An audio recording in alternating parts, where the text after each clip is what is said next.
Hello everybody, welcome or welcome back to BnB Anime. Today we are talking about bubbles. So many bubbles, Bubbles. a lot of bubbles, a ton of bubbles. Okay, Bubbles. when you were a kid, did you watch Finding Nemo with your family? Or like not with with people? my family, but Yeah. I did watch Finding Nemo. Okay, because the one, is it the yellowfish that's obsessed with his chest of bubbles? Oh yeah, that one. Yeah, that became I know like a what you're running talking about. joke in my family, and I want to know if it became a running joke in anybody else's or like in anybody's friend group or whatever when you watch that film, because it was like a huge running joke in our family. Let us know in the comments or the DMs if that was you and your family. Yeah. Speaking of which, I'm Blue. That's Brad. Bubbles. Yeah, I Brad, that blue. Bubbles, a lot of bubbles, Lots of bubbles. ton of bubbles. Yeah, so it's another film this week that we're going to be discussing. But before we get into that, we have to do our weekly update. Yeah. So I've streamed a few times. You have? That's a thing. Mm-hmm. I'm telling you what, I'm having an absolute blast with this stream deck. It makes my life so much easier. Ooh, that's good. That's fun. I can't complain. Good. What stream deck is it? It just makes life so much simpler. Give us the text. It's just the regular Elgato stream deck. Mm-hmm. It's not the XL or the mini. It's just the regular one. Mm-hmm. Sometimes standard is best. But I have it weebified. Ooh. Like I have a bunch of anime pictures and anime GIFs on it. Nice. I'm having a blast. Mm-hmm. It's great. So much fun. Also, I signed up for High Dive this week. Ooh. Yeah, I got sick and tired of not being able to watch anything Sentai Filmworks. Mm-hmm. So I did it. I do the thing. I do have one complaint though. Oh. Their app and website are shit. It's very not user friendly. It's very slow to load, hard to navigate. Mm-hmm. All of that shit. Mm-hmm. However, on the flip side of that though, I got to start a new anime and it's pretty great. Not gonna lie. I'm having a blast. Out of all people that could start a new anime, I don't think you're at the level of like reasonable time to start a new anime, but okay. No. It's fine. I'm having a blast. Okay, so what's this new anime I'm about? managing to keep up with everything. I'm not falling behind on anything, so it's fine. It's fine. Just, eating and sleeping. The new anime that I've started, it's fine. So I'm going to start another one next week. Oh. But, we'll get there whenever we get there. Anyway. Yeah. So the anime I started this week is called Ya Boy Kongming. Okay. It's such a treat. Yeah. I sent you the OP for it, right? You did, yeah. What'd you think? Wow, you brain. So, yeah. OP is a bop. It's great. It's fantastic. I absolutely love it. And the show is wonderful. So essentially, it's about the three great Chinese kingdoms and one of the kingdom's best war generals, Kongming, who on his deathbed, after warring for centuries and being the greatest general in history, wishes for a peaceful life if he is to be reincarnated. And getting reincarnated, does he? He wakes up in the middle of Shibuya in Tokyo on Halloween night in present day. Oh. And he thinks it's hell. Yeah. Well, reasonably, yeah. Yeah.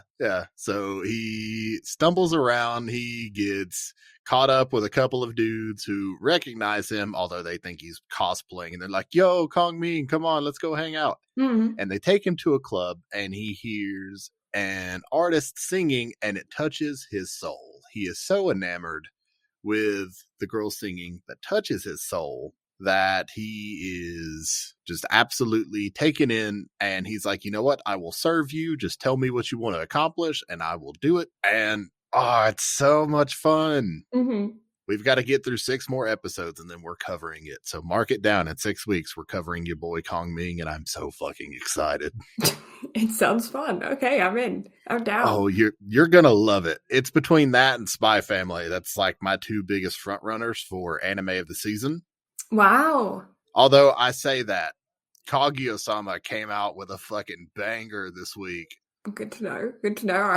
I'm so excited. Mainly because who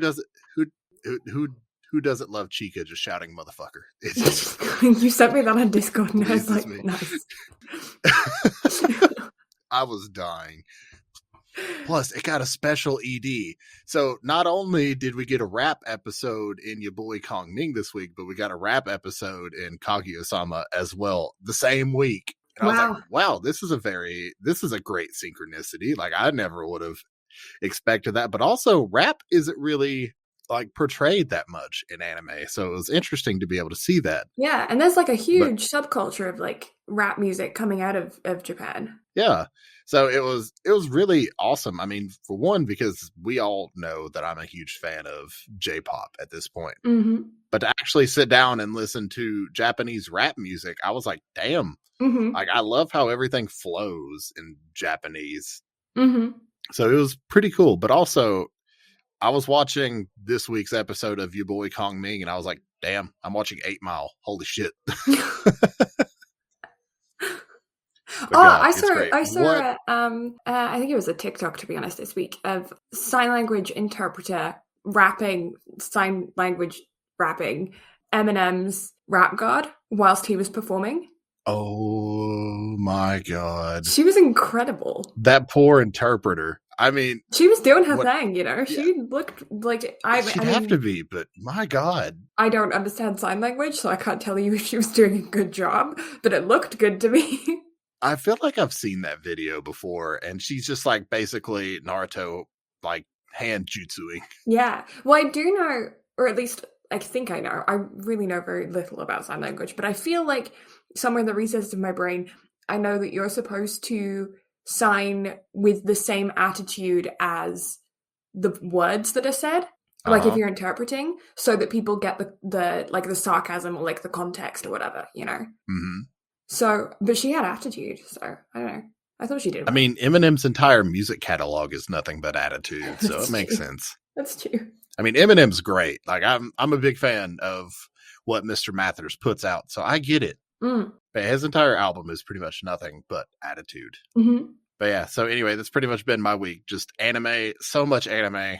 Holy shit. I'm having a great time. Like, no joke, this is probably one of my favorite anime seasons of all time, just because of I'm loving everything I'm watching. Like, I have nothing to complain about.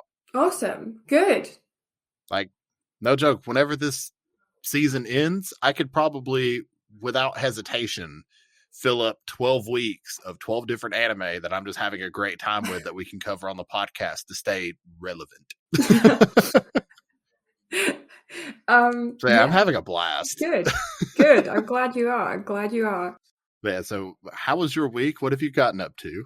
Not a crazy amount. I finished up school officially this week. Which is, that's good. I went to a car show today. Oh, fun. Yeah. So we have the van back on the road. So for those of you guys listening that don't know, my parents own a Volkswagen camper van. It is a 1982 Vanagon Volkswagen camper van with the pop top. And we had it for a few years now. But over the winter, my dad did some work on it, and we just got new wheels for it because the wheels didn't fit. They weren't the original van's wheels, so we had to get new wheels. And the tires were also worn so through that the underlayer was showing, not like the rubber, but like the underlayer under the tires. Yeah, like the actual threads. Yeah, because the wheels didn't fit properly, and so it was like putting pressure in the wrong area, and so it was like where, you know, like when you see somebody that doesn't wear their shoes evenly and then they have like one patch of their shoe that's like really worn down and the rest of their grip is fine, you know. It was kind of like that, but for the van. So my dad went and got some new wheels, and so now we have matching wheels for the van, which is nice. Still have some more repairs to do on it. The gear, we were having trouble with getting it into second gear. Like it would go from first to like jam and then third, and like second gear just wasn't working. So my dad ended up having to change the entire gearbox. Whole thing had to be changed out. And still we were having some issues with it. So we did an oil change on it. And that surprisingly helped a fair amount, which is good. So it's not like popping out of second anymore. And then the bar on because like it's a pop top, so it has like a latch, and then like you push a button and then you pop the top up, and it's like really stiff, and that bar is like a huge metal bar, and like me and my mom can't push the button in to start the pop of the pop top. It's just too stiff. So we still have to replace that. That has to be replaced or like fixed in some way, but we think probably just replaced because it seems like rusted through and not nice. We need to put new carpet in the bottom, or at least like we're not going to take out the old carpet because we're trying to keep everything as original as possible, but we're going to put like a rug over the top so that if like, because Tilly kind of gets a bit car sick. She got car sick today. We had to go quite a ways. Oh, poor Bean. I know, yeah. We had to go quite a ways to get to the car show, and she got pretty car sick. We know that she gets car sick, so we try and like stop for coffee on the way so that she can have a break and have some water and eat some grass, and then do fine. But on the way back, it was about to storm, and the bus is not the best at handling wind. So we were like, okay, we're just going to chug through home. And we got to the top of the hill. We live at the bottom of the hill. We got to the top of the hill, and I look over, and Tills is sick. And I'm like, oh, Tills, we're literally 2 minutes from home, and we'd driven like an hour by that point. I was like, oh, 2 minutes from home, but she just couldn't hold on. But, you know, she felt so sorry for herself as well. She knows that she's like not supposed to like make a mess inside, so she always feels so guilty, and you can just tell like her ears are down. She's feeling so sorry for herself. She's like, I feel sick, I didn't mean to, I'm sorry. It's like, Tills, we know you didn't mean to, we know you didn't do it on purpose, it's fine. But yeah, she knows that she's not supposed to make a mess in the van, so she feels so bad about it. It's like, oh no, yeah, but Bean. She's fine now. That's good. Yeah. We were talking about getting some, like, talking to the vet at least about getting some, like, car sickness, like, motion sickness medicine for her. But before COVID, like, when she was a puppy, she used to get really sick in vehicles. Just from, like, 20-minute, 15-minute journeys, she would get sick. And then we'd kind of, like, worked her up into the point where we could go camping, and we would be driving through the mountains, and we would be driving for miles, and she would be fine. And then COVID happened, and we didn't take her out in the car, like, at all, because all of the dog parks were closed. So, and the only way that we were going out to walk her was just in the local community, because there was no point taking her anywhere else, you know? And we already live in the prairies. Like, if we want to take her to a random field, like, there's one next door, you know? So there was no real point to taking her for long journeys. So she spent, like, 2.5 years not going outside in a car, and so she's having to readjust again. I think she'll be fine pretty quick, but yeah, she gets motion sick. Hopefully Bean adjusts soon, because nobody likes a sick Bean. No, I used to get motion sickness as a kid. I wasn't used to, like, in Britain you don't travel distance very, very much, because like everything is small. Everything is small in Britain. It's a small group of countries. It's a small place. You don't need to go far. And I remember like going on trips to like my aunts and uncles, and they would be like 2 hours away, and it was an excursion, you know? It was like the biggest deal. And it wouldn't be that far. I mean, it would probably be like half of the journey that we traveled today. It's just traffic and old weird Roman roads that don't make any sense. You know, and then over here, obviously, you just get on a highway and you drive north or south for like 3 hours, and then you're in a different, like, I don't know, the same. You're at the exact same place that you were, really, to be honest. In Europe, you drive that far, you're in a different country. Yeah, I don't know. Yeah, it's amazing the overall differences in size compared to Europe and a lot of that land area compared to here. Because, I mean, Canada, Texas. I mean, even the provinces in Canada are massive. Yeah, I don't actually know how big they are in comparison to American states, but we have much less provinces and territories than you guys have states. And we're the second largest country in the world by landmass.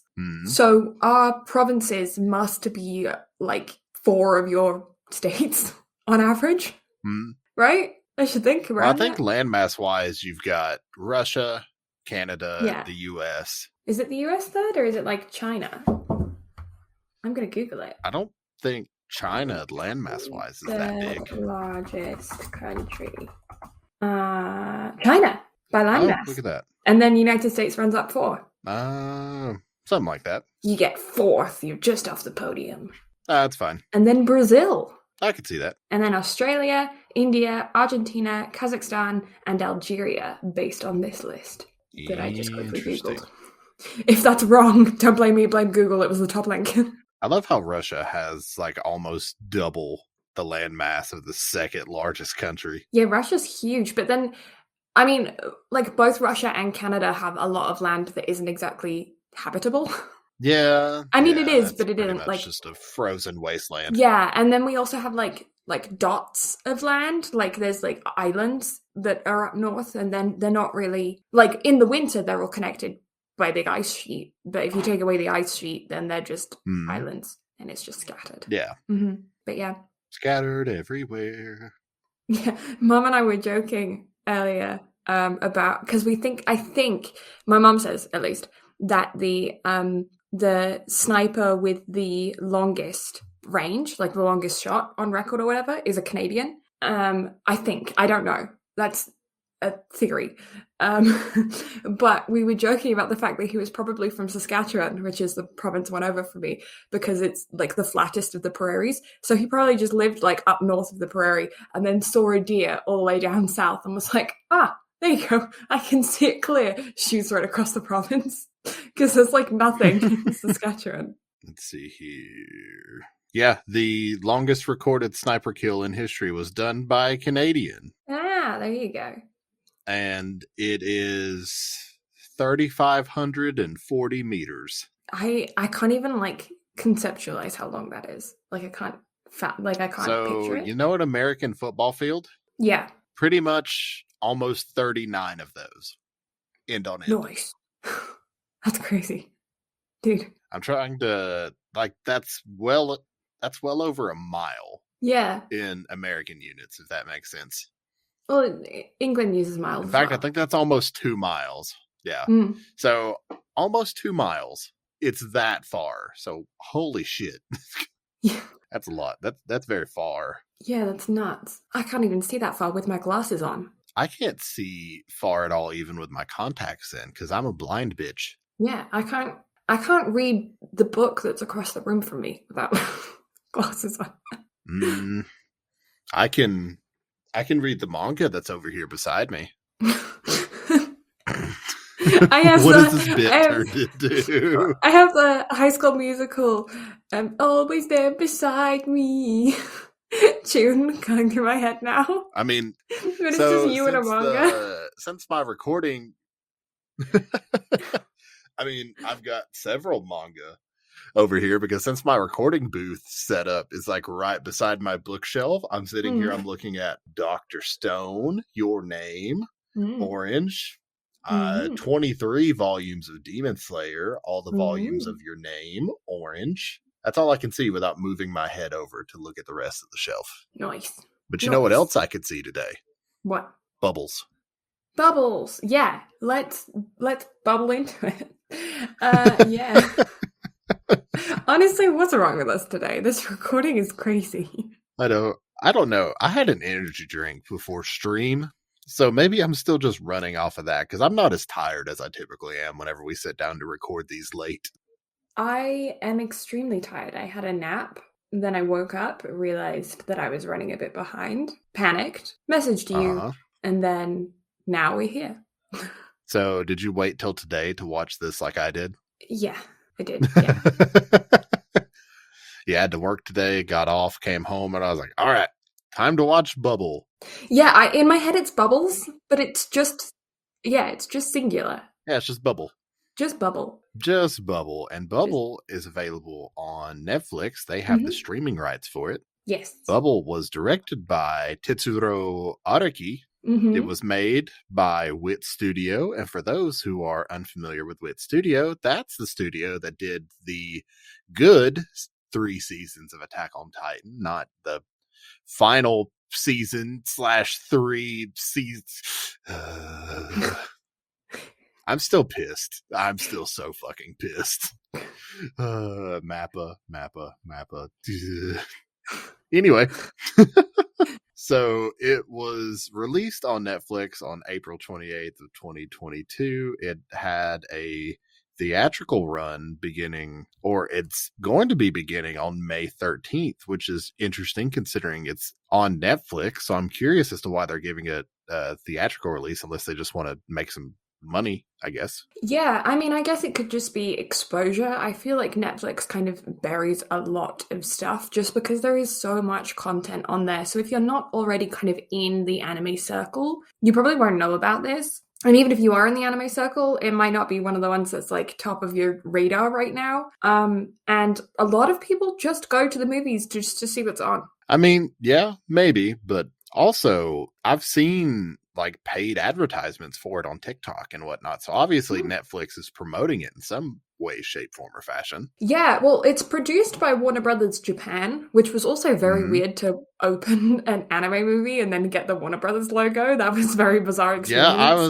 I was confused on that as well. I was like, oh, okay. Yeah. It does kind of throw you for a loop, but I feel like maybe they're just pushing it, and I don't know, I kind of feel like anything that has a theatrical release right now, they're just kind of winging it since COVID. They're just like, we'll see how it does. Yeah, I mean, might as well. Yeah. I mean, hell, I think Doctor Strange is open to a good weekend so far, so I guess we'll see. We'll see how it does in the Japanese box office and go from there. Well, and considering the fact that Netflix has not had as many projected subscriptions as they thought they were going to, maybe we'll start seeing more things being kind of test run on online platforms, because like most people don't subscribe to every online video platform, right? So there's going to be some that get missed. So maybe they'll do trial runs on small. I mean, Netflix isn't exactly small, but maybe we'll start seeing them doing like trial runs on web platforms and then putting them on theater releases as well. And then you can choose to either go to one or the other. Give it to Crunchy. Yeah. It would be nice if all anime was just on one platform, like forever. It would be so nice. But damn it, I had to get a High Dive subscription just so I could watch 2 fucking anime. It's Dive coming back to bite you for all of that rude commentary that you said about it. Dive can still go fuck itself. Okay. Never again. Back into Bubble. So the drop rate is a 0.78%. Very standard for a film. Standard for a film. Wouldn't even say that it's low or high, just standard. I feel like it's a little high for it to be as new as it is, though. That's true. It's only got a 7.40 out of 10 on My Anime List, and then a 3.87 or a 7.74 out of 10 on Anime Planet. So, and both of them don't have a lot of contributions just because of the fact that it is very new. So it's probably going to be one of those ones. I mean, I'm going to go back through at the end of the year before we do our anime awards and go through the entire year's worth of dropped rates and update them and see what we're looking at for the end of the year. But the thing about it is, though, is that rating sits about it doesn't. I mean, really... it sits average, and it sits kind of. In fact, I think it sits a little high, because have you been seeing stuff about this on Twitter and TikTok like I have? No, I haven't. Because whenever it released, there were a lot of people talking about it. And I feel like the reason it's so talked about is, for one, it's on Netflix, but 2, it was done by Wit, who, again, at this point, everybody knows did the first 3 seasons of Attack on Titan. Mm-hmm. So it kind of pushed it to the forefront of everyone's minds, and everybody thought that, again, because it's Wit, that it was going to be amazing. And then everybody, I feel like, had too high of expectations going into this to where they were kind of disappointed. Mm-hmm. Because we'll get into it a bit more whenever we talk about it. But I went into it with a very open mind, considering I had those high expectations until everybody started talking about it. Yeah. And then I was kind of like, okay, like I'll kind of keep this in the back of my mind. I had a really good time with the film. I cried, obviously. Of course you did. But it wasn't like a, real deep cry or anything. It was just like a couple of tears shed. Yeah, well, considering last week we did Castle in the Sky, another Ghibli film, that got a 0.18% drop rate. I just went back and checked. This is 0.78, which is like a 0.6 percent difference, which is big for a film. I mean, also considering the number of people that have seen Castle in the Sky versus the number of people that have seen this. So I feel it's high for what it is. But... Yeah, even going back to From Up on Poppy Hill, which I covered earlier on the year, that's a 0.25%. That's also a Ghibli, but yeah. Again, anything Ghibli is going to do well just because it's Ghibli, even if it's not like one of the big five or however you want to look at it. Anything Ghibli, people are going to watch and finish just because it's Ghibli. Yeah, so for a better comparison, last year we covered Words Bubble Up Like Soda Pop, which I feel like is very comparable to this. That got a 0.66. So that's more along the lines of this, but still below Bubble.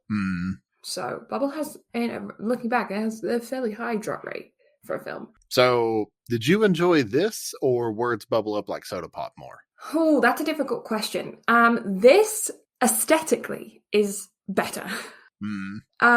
It's very cliche, and they tell you what the end of the movie is going to be in the beginning of the movie, and I don't consider that a spoiler because it spoils itself. So it's very much I want to eat your pancreas and that kind of... Yeah, you know what the ending's going to be. They've told you what the ending is. I mean, okay, I want to maybe put a spoiler in front of that, just in case. I don't know, because, but yeah, they do. I mean, it tells you how it's going to go. Like, it spoils it for you. Spoiler chicken hats. Yeah, I don't know. I feel like if you listen to this, then there is a vague chance that we may spoil things beforehand. We try not to, but yeah. It's rated a PG-13. I understand why there's destruction as a theme throughout. The opening theme is Bubbles featuring Uta by Eve, and then the ending theme is Jane Matane by Riria. So those are those. And then I will give a quick synopsis, and then we're going to jump into it because I feel like both of us are kind of like on the verge of wanting to just jump in. So yeah, we're in Tokyo. We're in kind of modern society, maybe a few years in the future. It doesn't really establish a year, but like fairly around now. And we're in Tokyo. There has been an accident in the past where a section of Tokyo has been kind of closed off because of a gravitational issue that has occurred when these bubbles fall from the sky. And there was a lot of destruction during this event. And then there are these group of kids who were like orphaned either because of this event or were previously orphaned and were just kind of like able to hang around. And they just hang around in this anti-gravity or like strange gravity kind of bubble field where there's like lawlessness and no real like way of working things out.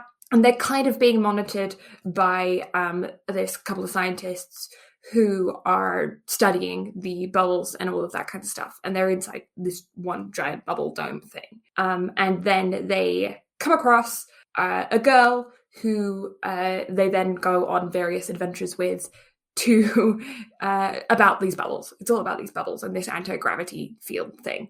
That's the premise of the film. It is a romance, I believe. Like it's like it actually doesn't have... I was gonna say, I feel like I can't call this a romance. Yeah. So my anime list doesn't have, and normally they have like what it is. They don't have a list of genres for this, but Anime Planet calls it that it has tags. The tags on Anime Planet is romance, isolated society, orphans racing, and original work. So take from that. I would just call this a sports anime with like slight, very, very slight hints of romance. I would consider romance to be a fairly main plot point, but it's also like a kind of utopia in a way, it's like a not a utopia. What's the other one? Like almost the exact opposite of utopia. Dystopian. Like an apocalypse vibe feel. Yeah, dystopian. Yeah, dystopian. Thank you. Somebody has a brain here, and it's not me. No, I just get the brain cell this week. Normally it's you. Okay, next week I get it. Cool. Yeah, it's like that. It's I don't know. Okay, one thing I did want to say though before we check on those spoiler chicken hats, legit, is that the art style throughout this film looks like fan edits. You know when like fan drawings look like they're like a beauty shot of your favorite anime character? Mm-hmm. The whole film looks like that. There's like moments of these like beauty shots that are throughout that look like somebody has done a fan drawing of these characters, because you know when they do them and they got like the eyelashes and the eyes are all sparkly and all that kind of stuff. That's just this film. This film is a fan edit. I mean, 100%. Yeah. It's very weird because as someone who adores things like, you know, high quality animation and stuff like that, that shit was very jarring. And I'm a big fan of Sakuga and anime. Like anytime like the animation budget is like highly increased for certain frames and stuff like that, like I love that. Mm-hmm. This was too much. Mm-hmm. Wit, you did not have to flex so hard with those shots because they just felt so out of place. And here's the thing, the environmental stuff, even though a lot of that I would say was done with CGI and then drawn over, it didn't feel CGI. No, the parkour did not feel CGI. Like everything flowed well. Like they did phenomenal with a lot of the stuff that they put detail into. But those shots, holy shit.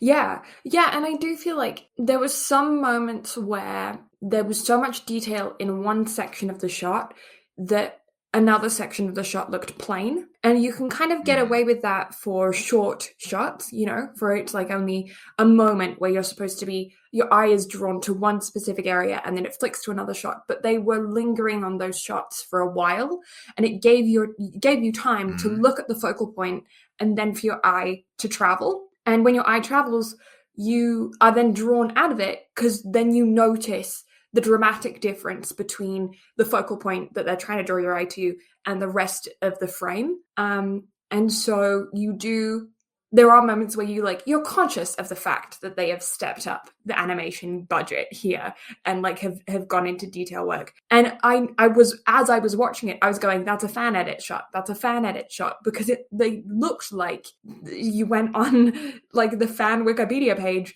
or like on DeviantArt or something and were looking at fan edits of those characters. It made it not even seem like they were those characters, because you do have this level of expectation. Like it felt, I guess that's the thing, is it detached the visual from the character, because we have in our mind the way that a character looks throughout, like, because not every shot was like a glam shot, right? So there were like shots where they looked normal and then shots where they looked hyper, pretty. And the ones when they looked hyper pretty didn't look like the character. They looked like Artist Alley at Animathon. Well, it's one of those things, like with Yuta, I feel like they were hyper realistic, but they weren't necessarily different. Yeah. Whereas Hibuki, the one they did while he was unconscious, I was like, who the fuck is this? Yeah. I was very confused with that one. I feel like maybe if they had just scaled it back just a little, it would have been better. I feel like maybe they just did a few too many. And if they had just done those kinds of glam shots in the moments where something really emotional was happening or something really intense was happening, then it would have been like more strategically used. But I kind of feel like they were like, oh, this looks really cool, let's put it everywhere. And then it lost the intrigue of just being a really nice shot here, a really nice shot there, to just enhance a moment. And it ended up being like spot the shots, And I feel like it happened way too often. Yeah. As well. Like if they had done it once or twice, it probably wouldn't have been so jarring. Yeah. But the fact that it happened kind of frequently, and it was done to the extent to where, like you and I had said, it just didn't even look like the character anymore. Because at that point where I was like, I don't like that. I'm gonna have to dock points for that. Yeah, and the thing about it is that I don't want to necessarily dock points for it in the sense that like they clearly put so much effort into it, and they do look stunning, very, very beautiful shots. But, like that was Shinkai or KyoAni levels of beauty, but just because it takes you out of the moment to where you like in KyoAni or Makoto Shinkai, whenever you see those shots, they're consistent. So you're just in awe the entire time of what you're seeing, rather than like shots here or there to whenever you see it, it pulls you out of the moment because you notice it. Yeah. And like, I think Uta, as you said, is kind of able to be an exception because, spoiler chicken hats on, but she's kind of this ethereal character. She's not the same as the other characters. So it's kind of a spoiler, but also not really. It was a gentle spoiler. But I'm going to say spoiler chicken hats on throughout the rest of this. She's kind of this more like ethereal, like not... like she's able to be an exception because of her character, right? So you can make her look like whatever you want to look like. But she's also done in a different art style to the rest of the characters as well. The rest of the characters kind of fit like more of a modern day like character design, whereas Yuta was very like late 90s, early 2000s, drawn over with modern technology. Yeah, I would agree with that. Even with hairstyle and with aesthetic and with face shape, all that kind of stuff, Uta does feel... face shape, eye shape, like everything about her, like outfit, everything just screamed. I was like, huh, like which early 2000s anime did she get plucked from? Yeah. And then Hibiki is kind of like the bridge between Uta and the rest of the side characters. He has elements that make him more ethereal, just in his... and how it's kind of in his personality. It's also kind of in his physical ability. But he's not... I don't know. He's not a mythical creature like she is. No, definitely not. I feel like the only thing that makes him like in any vein, quote unquote, ethereal is his connection with Yuta without actually realizing it. Yeah. Which now that we're actually sitting here talking about it, I feel like my brain is actually working and like piecing things together that I just didn't notice at the time. Because now I'm like, all right, critique time. Let's piece everything together. Okay, so let's go over the main plot line starting from the beginning. So we start off with Hibiki and the rest of his guys doing their parkour race. Battlecore. Yeah, parkour, free running combo together on anti-gravity shit. Yeah. Essentially, this is how all disputes, supply distribution, and everything is settled inside of this dystopian future. It's pretty much capture the flag, parkour edition. Yeah, and it looks sick. I would so do this. Oh, 100%. Again, the animation and the way all of the parkour was done was just so smooth. I had a blast watching it, and I was like, I really want to go out and do some parkour. But then I'm like, no, you're old, you're fat, don't do that. And I'm like, yes, brain, you are correct. I don't need to do that. I will die. Hey, my dad learned how to snowboard in his mid-50s. So if he can learn how to snowboard in his 50s, you can do parkour. I got a bad back and a bad knee. My dad was 50. Again, bad back, bad knee. Everything safety. Else might be young, but bad back, bad knee, which are two things that you need for parkour. Well, strap up and have fun. Get on a snowboard instead, then. No. Don't. You have to be in a constant squat to snowboard. Go swimming. Become free. I love swimming. Yes. I'm definitely not getting into diving, though. That sounds like a bad idea. Okay, anyway, so Hibiki has a auditory condition where he is like hypersensitive to sound. We learn more about that later, but I guess we could just jump into it now. His mom was a bitch, horrible person. Yes. Like really not nice person. No. Your line April levels of not nice. Yeah, just like ditched her kid because he can hear exceptionally well. Like, I mean, yes, I understand it is, especially in Tokyo, a horrible, like, painful thing. Like, both Brad and I know that we have quite sensitive hearing. I had a very severe ear infection as a child that meant that, like, my hearing is sometimes more sensitive than others. And, like, I have my computer volume, I think, is on, like, 6% right now out of 100. Well, it's a percent, obviously. Hey, see, look at that. Yeah, so, like, we're used to having things pretty low. So, yeah, like, in a way we get it. But, like, just to, like, ditch a kid because he hears well, like, I don't... Anyway, he was a crop top, which is boss move. Right. Yeah, he looks so good in that crop top. More anime characters in crop tops. love a good crop top. That's the one thing I take away from him. He can hear well and he wears a crop top. But he's also... too well, crop top. Honestly, though, he's also got this exceptional ability to do this parkour because he can hear the bubbles. The bubbles are like, they make a noise, and when they make noise, he can like hear them and land on them in a specific way. Like, he gets them. He hear the bubbles, they're on the same vibe. They like, their frequency is matched. And yeah, so then they just go through and they do parkour fights. And then Hibiki has this thing where he wants to go up to the top of Tokyo Tower because that's kind of where like the big thing happened, the explosion happened. And he wants to get to the top, but everyone's like, you can't do that, and nobody else has been able to do that before, and it's been like several years since the beginning explosion at this point. And Shin, who is one of the, it's never really established if he's just the parkour guy who just hangs out and watches the kids, or if he's also a scientist, because very early on in the film, you kind of think that he's a scientist because he says the reason why they're allowed to be here is because we watch over them. And so, but he says that to Makoto, who is the scientist. So you kind of like, I don't know if he's contributing to the science in any way. You never see him do any science, but like, what does he do? Who is he? Well, he's one of the old guard whenever it comes to parkouring, and I think he might have been another one of the people that was near Tokyo Tower whenever it got, exploded. Yeah, because there's a one shot about, he is probably the most interesting character because so much is hinted at, but nothing is explained. Because there's this one shot where he's holding a photograph of him, a woman, and a child, and so you go, oh, that must be his wife and kid, but he's not old enough to have had unless he had a kid very young, because the kid was like 10 in the photo. And you always kind of get the impression... I could see him being in his late 30s. I got the impression of him being like 28, like 29. Like, I didn't see him being... No, dude was definitely animated older than how I look. I definitely got... Okay, I'm seeing that photo. Dude was animated like a dad.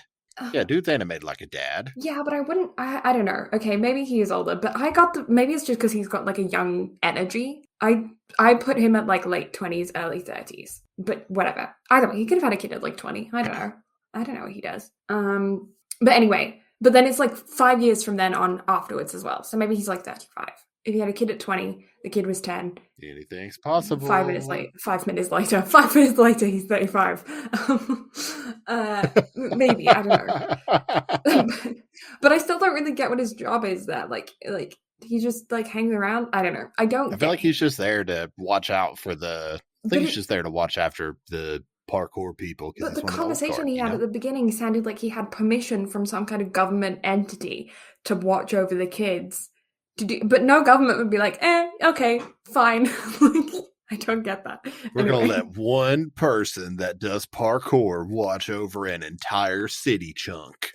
Especially does parkour to the level of being so dangerous he was in a near-fatal accident himself, and let's let that person watch over all of these kids that do parkour. I mean, he's got a leg up on the competition. It's fine. Bad. No. Anyway, he's a badass. We like him. Good character. He's just so many things that are left unexplained. Just very small hints of things that are then you never get anything else. Same for like the vast majority of these characters, to be honest. Like even Uta isn't explained like if she's a friggin' alien or like what is she? Like no, she bubble that come to life. She bubble. And okay, so while all of this is happening, Uta and Hibiki are like becoming friends, and everyone is like, they have a thing together. Like he's becoming less antisocial and yay, bonding. And then throughout all this time, she's learning to like communicate, read, write, all that kinds of stuff. She reads this story. I think in the movie they showed the cover of the book, and it looked like it was one of the original Hans Christian Andersen versions of The Little Mermaid, but it's not the version. The original. Yeah, it's not the version that I grew up with, and I don't know whether I grew up with the Hans Christian Andersen version. I think I did, but I don't remember the sisters calling her back. Maybe it's just because it's been a long time, but I don't remember the sisters calling her back to the water.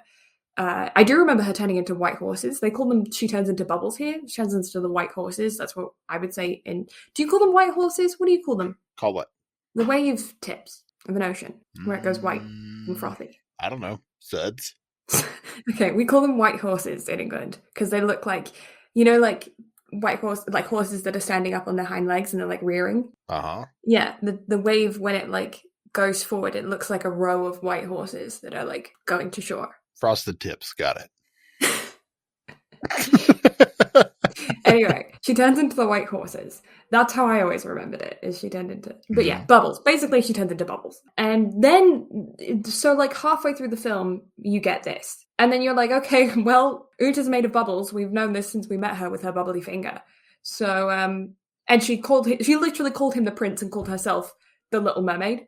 So you're watching the whole film and you're like, well, I know how this is going to end. Like, she's going to turn into bubbles. Literally, the first time they make contact and you see that, I was like, oh no, why you do this? Yeah. So there's now I know I'm gonna care. Yeah, exactly. Well, I hate to be cynical about it, but because they tell you the ending and you know that the ending is going to be sad in that way, you do brace yourself when you're watching the film. And so you kind of, at least I did, I emotionally retracted and started making jokes about things because I was like, otherwise I'm going to be sad. So I'm just gonna take the piss out of it because, like, did I want to eat your pancreas just scar you that much? I think it's just life has I mean, fair enough. Yeah. Okay. So then more fights happen. There's also this rival parkour group, the Undertaker group, who use high heels with shock boost to get a leg up on the competition. And they kidnap Makoto, which is just kind of random. And they're like, you want her back? You have to win us at this parkour race. And if we win, we get your boat. And they're doing it for views because #clout. And then they lose because Hibiki and Uta can ride the bubbles. And then I just got flashbacks of Ride Your Wave. And honestly, same energy. Yeah, I can see that. Yeah, especially with the like surfing down a building vibe. Mm-hmm. Yeah. Yeah, I definitely see that. Yeah, same energy. Actually, pretty much same film, just rewritten in reverse characters. Better animation. Yeah. Not that stupid coffee scene. I just have to bring it up. Now I'm pissed again. I'm still mad over that. And then fight happens, they lose. Uta then kind of gets kidnapped by red bubbles. Red bubbles are bad bubbles. We like blue bubbles, not red bubbles. And would you take the rue bubble or the boo bubble? I was going for the red pill, blue pill joke, but my brain just stopped. Well, you have the brain cell this week, so the rue bubble and the boo bubble. Yeah. Oh my god, I love it so much. I suppose it would be the rue bubble and the bed bubble, or the bled bubble. Nobody wants a bled bubble. That's bad. It's a bad time. So yeah, Uta gets kidnapped by red bubbles because red bubbles bad. I mean, obviously, bad. Red mean bad. We know Star Wars. Red means Sith. Red bad. Red bad. Blue good. Blue good. And so Hibuki and everybody else is like, all right, we got to climb Tokyo Tower and we got to get there. Although nobody's managed to climb Tokyo Tower before, but we're going to do it. And then we get some of the most sick parkour animation I think I've ever seen, period. Yeah. Because this whole scene was excellent. So they get their hands on the Undertaker's jet boots because, you know, why not? I thought there was going to be more to that, actually. That particular moment, because the Undertaker leader says to them, do you want to buy these? And because he was trying to get their boat earlier, I kind of got the vibe that he was going to be slimy to the end. So they were going to buy the boots, they were going to go try and save Uta from the red bubbles. And then at the end of the film, when everything's kind of resolved, you see the Undertakers like riding off in the boat, like they had traded the boat for the shoes, you know? But it never came to anything. But if anything, they owed them for saving their lives because they picked up their boat and saved them. Yeah. I don't know. Very convoluted story just to have a anti-gravity parkour fight in the air with bubbles just to save a chick and then for her to, in return, save Hibuki and then bubbles. Yeah. So Uta ends up turning into a bubble at the end of the film. So we find out that Uta and her evil twin were the original some of the original bubbles to come down in the explosion. And kind of the two entities, I guess. Like, Uta is the good entity, then there is red version of her, which is bad entity. And then they're over the city, and Uta is singing, and Hibiki can hear her he's at the top of Tokyo Tower, and he can hear her, and so he goes up to the window, and he says, "I can hear you," and her bubble comes down to him, and he like starts singing her song. And at the end, they kind of say that made the red bubbles mad, that made her evil twin mad, and because of that, the explosion happened, which they don't elaborate on at all. They don't tell you why the bubbles are there in the first place. They don't explain why that would make the red bubbles mad. None of this is explained, so it's just his hypothesis is all we're left with. And then when she's fading away into bubbles, he kind of like is putting all the pieces together slowly throughout the film. And she's dying, fading into all of these bubbles. And then he's crying. And she then turns into just the one bubble that she was at the beginning. But she also gains her physical form when she saves him by giving him effectively mouth-to-mouth resuscitation when he falls off of Tokyo Tower in the beginning of the film, 5 years after the explosion. That's when she gains her physical form. So... But then every time she touches him, she then turns into bubbles again. Like, none of this is explained, and it's just kind of, on reflection, very confusing. When you're in the moment, you're like, okay, yeah, I'm kind of with you. You know, you're just kind of going along with the plot of the film. In hindsight, nothing makes sense. Yeah, I don't get it. Yeah, literally nothing is explained. And anyway, the film ends in kind of in my opinion, a cop-out. Because he's then running through the parkour course, and she's a bubble, and she's following him, and you can hear them laughing and talking, but she's only in bubble form. And I was just left thinking that must be that's gotta be like torture. Because they've fallen in love with each other towards the end of this film, right? Like, he tries to kiss her, but he can't because she'll turn into bubbles. They've fallen in love with each other, they've both admitted it. But she has no physical form, she's a bubble. She's the literal bubble. And he's, I'm gonna put him at like 17. He's a teenager. So he's probably going to fall out of love with this bubble at some point. But she's a bubble, and she's following him around, and he is the only person that can hear her with his hypersensitive hearing. Well, I suppose there's probably other people with hypersensitivity that might be able to hear her, but in his life, he is the only person that can hear her. So he's like, going to be like 20 years old or whatever, and he's like, okay, I want to like, you know, move on from this bubble situation, but I've just got this random bubble girl following me around, and I'm the only one who can understand what she's saying. I'm gonna sound fucking crazy. Like, I was like, this sucks for him. Like, it's horrible. No. He gonna love Bubble forever, because that is how romance stories work. I was like, no, this sounds like actual, like, torture. Like, this sucks. Like, it would have been better, like, I hate to say it, it would have been better if she had just died, disappeared into nothing, and then he could grieve and move on with his life, instead of just being stuck with her. And she must be heckin' frustrated being stuck as a bubble while the man that she loves is growing up and trying to get away from her because he doesn't want to be with a bubble. Like, but he could always pop the bubble. Didn't think that one through, did you? If he got tired of the bubble, just murder her. But then he's gonna feel so bad. Like, but obviously he still loves her, so he wouldn't pop the bubble. No, but like, he's like 17. Like, this is puppy love. Like, No. This is storytelling. It's real love. It's just one of those things, like, The Little Mermaid ends with her turning into white horses, and it's sad, and it makes you feel sad, but it's a resolution. There's a final, complete ending. This feels like part one. I'd be down for a sequel. I wouldn't. I'm done. I don't want any more. I make the schedule. You act like you have a choice. That's true. It's so beautifully done, and you really get wrapped up in the story as you go along, but the ending just frustrates me. It's a cop-out. I agree. They could have done something different. We all saw it coming. I'm not left with the same feeling of, I guess, like, satisfaction like I was at the end of I Want to Eat Your Pancreas. I would have even taken a cheesy happy ending where he kisses her at the end of the film and gives her body back. And it's like every time his lips touch her or he breathes life into her. Like, what if he gives her mouth to mouth and literally blows her up like a bubble sack? Like, that's fine. Maybe that's the issue. Maybe he just needs to go try to drown again, and then she can come back, and then the cycle can just repeat itself. Yeah, she's. Oh God, I can't make that joke. I can off the air. You have to edit this out.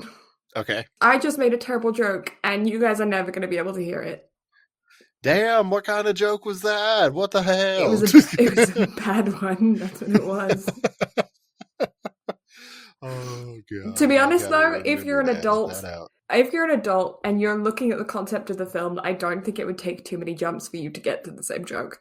Oh, I did want to say that there was one really good callback in the film. At the very beginning of the film, Usagi, who's like one of the younger parkour guys in the group, very beginning, when they're kind of establishing characters, they say, "Oh, who raised you?" And he says, "No one, same as you guys." And then at the end of the film, all of the guys are like, "We need to go save Uta." And he's like, "Are you kidding? You're going to freaking die." And they like give him the jacket and it's like, "Join us, one of us."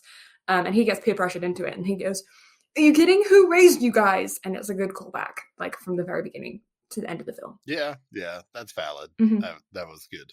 Yeah, that's okay. So, what do you rate it? Like a 5. After all of the jokes. That one joke in particular, a 5. 5. I like Kai. Kai is the team leader, and he's a kind of a weirdo, but also he's a good team leader, and I like the establishing fact of team leaders in sports situations don't have to be the best players. Good. They just have to be the best leader. He gives me cat vibes from Fruits Basket. He gives me cat vibes just from like a cat. Okay, valid. Yeah.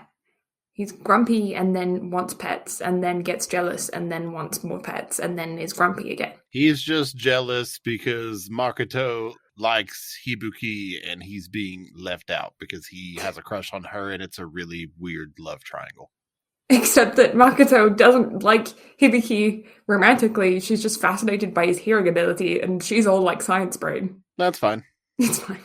Anyway, what did you rate it? Did you say? No, I did not say. Say. I don't know. I'm very conflicted because on one hand, I really like the animation. Overall, animation was stunning. It's just some parts were way too jumpy than others. Mm. The music aspects of it, I really enjoyed. The soundtrack was excellent. I'm with you for that. And like 80% of the plot was excellent. 20% of it was shit. So I'm very conflicted. Like it's normally, typically, as soon as we ask, like I'll just spit out something, but I don't know. Like I still feel like I need time to ponder and reflect on what I would actually give it because I feel like I'm being too harsh if I give it anything less than like a 6.5 or a 7. Mm-hmm. Because overall, like I found a lot of enjoyment in the film. I don't think it's as bad as a lot of people made it out to be. I definitely don't think it's a 5. The plot's dumb. I can't get over the plot. It's dumb. But you spoke highly of everything else. Well, not really. I mean, the animation is pretty, but then it's jarring. The plot is dumb. They give away the ending at the beginning of the film. There are a couple good jokes. The parkour is cool. Like, it's not... It's just kind of... Like, I hate the ending. It's dumb. I don't like it. I can't give it high just because it's pretty. Sure you can. No, I can't. Sure you can. You claim all the time that I'm the animation one of the bunch, but yet you're the one that's like, pretty. Yeah, well, it is pretty, but the plot sucks. And that's like a core part of film. And? What do you rate it? I don't know. Get back with me next week after we watch Odd Taxi, and I might have an answer. Okay, we'll let you sit on it. I'm gonna put you as a tentative 6.5 question mark at the moment because that's what you said. It is the minimum that you could rate, and we'll see how you feel. I don't know. You may get back to me next week, and I might be like, "Fuck it, 5." Who knows? Who knows? At the moment, it's a tentative 6.5. At this point, it's a tentative. Brad doesn't know what his brain even wants right now. I'm the one with the spreadsheet open, so you're at a 6.5 question mark. I'm looking at the spreadsheet, and I could also very easily change that 6.5 to whatever I want it to be. Fine, change it then. What do you want it to be? Nah, I'm too lazy. Also, I don't know what I want it to be. I don't know what it is to me yet. It's dumb, that's what it is. I have commitment issues. Leave me alone. So will he be key after you find out that his girlfriend's a bubble?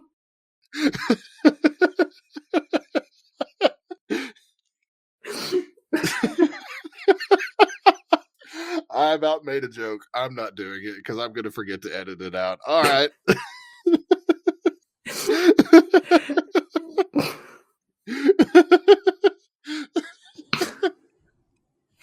Oh, okay. Right. I'm done. Let's wrap this up. Plug time? Plug time. You can find Blue on Instagram and Twitter at BlueLavenderSTM, and she also has an Instagram for Tilly at the best Tilly Bean, because everybody needs some adorable doggo photos in their life. Yeah, and if you like Brad, you can find him on Twitch and Instagram at Brad Carter Gaming. And we also have podcast stuff at BnB Anime on Instagram, Twitter, and all other socials that you're curious about checking. We also have a website, www.bnbanime.com, and a YouTube channel, which is under the same BnB Anime shtick that we kind of have going across the board. If you are currently listening to this on the YouTube channel, you are 1 week behind our audio listeners on Spotify, Apple Podcasts, or your favorite other listening platform. I did things out of order, so I got to a point where I'm at the end, but it didn't feel like the end, but that's the end. You forgot the website. We also have a website, www.bnbanime.com. I think it, okay, maybe I didn't. Either way, we have shit on the website. Go check it out. Yeah, you can find all the things on the website. Links to quite literally everything, even shit that we don't use anymore, like Discord. Yeah, we literally only use Discord to start our calls. That's literally it. And it's not even to start a call. We just, like, here's the link to Squadcast, and then we just use Squadcast, much to our producers' dismay, but it's fine. Yeah, and then we send memes and pictures.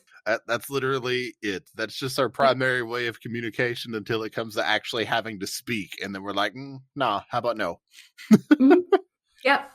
I say that. I'm on Discord literally every single fucking day talking to all of the stream homies. Mm-hmm. But outside of that, as far as this podcast goes, nah, fam. Yep. That everything? That's everything. All right. So thank you all so much. That was delayed. That's because I now have the brain cell. Thank you guys so much for listening. You know what? Fine. You can do the outro. I'm done. I'm going to bed. Fine. Thank you guys so much for listening. Brad and I greatly appreciate it. We'll be back next week with Old Taxi? Question mark? That's what's on the schedule, so I'm going with that. Oh, I can't read. Does it say Old Taxi? Yeah, I can't read. Don't just start with me. Obviously. It's an old taxi now. Odd Taxi. And yeah. Be excited for that.